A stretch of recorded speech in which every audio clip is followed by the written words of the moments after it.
जय हो। क्या आप हैं वाकई में परेशान?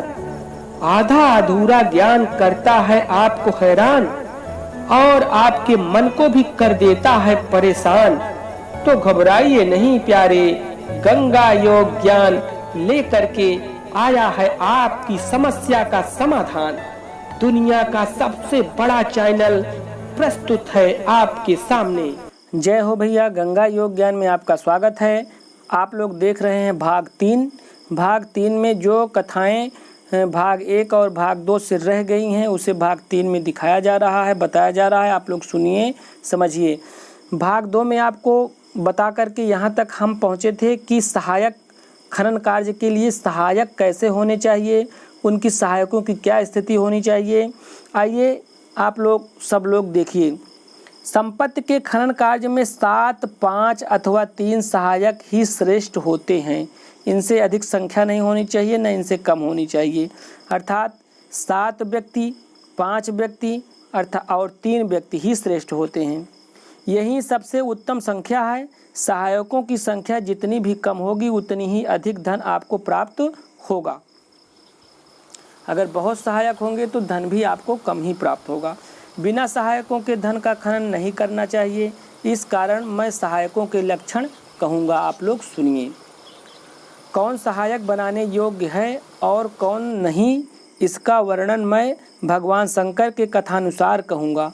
सब प्राणियों की भलाई के इच्छुक, अभिमान ईर्ष्या से रहित, शांत, धार्मिक, शीलवान, हिंसा तथा अभिमान से रहित, सदाचारी, बलवान ब्राह्मण अथवा क्षत्रिय सहायक बनाने योग्य होता है।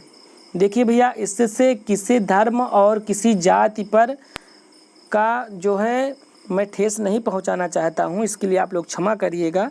परंतु जो बात लिखी गई है, ग्रंथों में लिखी गई है, मैं वही आपसे कह रहा हूं।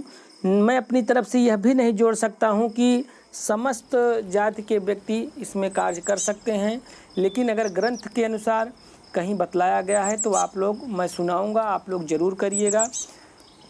आइए हम आप देखते हैं कि और कौन से इसमें सहायक कर सकते हैं। मांस आदि का सेवन न करने वाले सदाचारी शूद्र भी सहायक बनाए जा सकते हैं।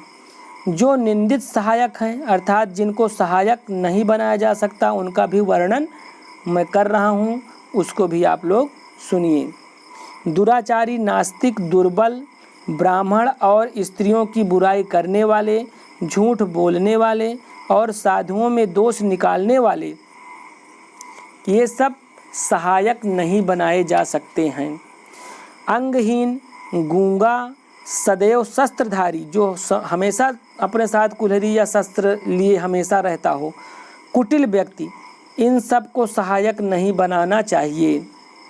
अब मैं उन उत्तम साधनों का वर्णन करूंगा जिनके द्वारा धन प्राप्त हो सकता है। आइए इसी के साथ साथ इस कथा को विराम दे करके यह कथा भाग 4 में मैं पूरी आपको सुनाऊंगा, उसको आप लोग सुनिए। तब तक मैं आपको एक प्रयोग बताता हूं दोस्तों, उस प्रयोग को आप लोग करिएगा, करके देखिएगा। देख करके आप लोग बहुत ही उसका लाभ उठा सकते हैं। दोस्तों, आप लोग अपामार्ग, लट जीरा, लाह चिचरी तो आप जानते ही होंगे। ये तीनों नाम एक ही औषधि के हैं। यह औषधि, यह पौधा जो है बहुत ही महत्वपूर्ण है औषधि के विषय में भी, और हमारे आपके पृथ्वी में धन है या नहीं इसको जानने के लिए भी बहुत परम उपयोगी है।